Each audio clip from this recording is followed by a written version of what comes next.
Hello, I'm Cesar. I'm one of the caretakers here in the CC, and I have been busy with the introduction of Marria into Julio's group. Marria arrived in 2017, and then we introduced her with Sonny, an older and friendly male that she has lived with in the last few years. But now we decided that she was ready for the next step, that it was to be introduced with Julio's group. There are 5, there's a few females and a few males, and she will learn the dynamics and how it is to live in a bigger group of chimpanzees.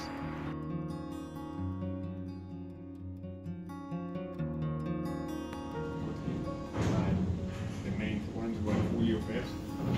She's already having a play face, huh?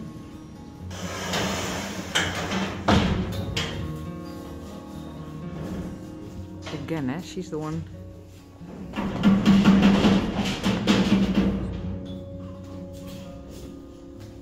Jesus, more. Probably on that thing with the answer also does it in fights.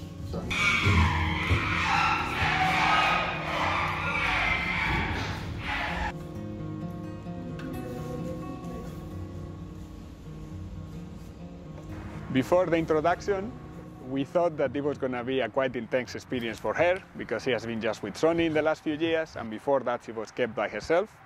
But she's feeling really comfortable with the situation almost since the beginning. She developed a really close bond to Regina, Linda and Julio since the very early days. She has a strong personalities. One example is like when Fifi is doing her nest for sleeping, Marria will arrive, grab the blankets and run away. Of course, Fifi doesn't really appreciate this, so it causes quite some conflicts in between them.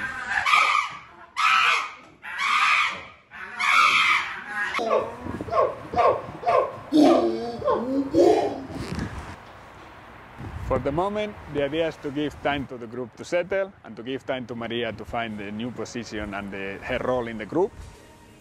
And in the future, we were also planning to introduce Sonny and the male that he is with right now, Unuro, so they could also join the new group of Marria and hopefully make a big group altogether.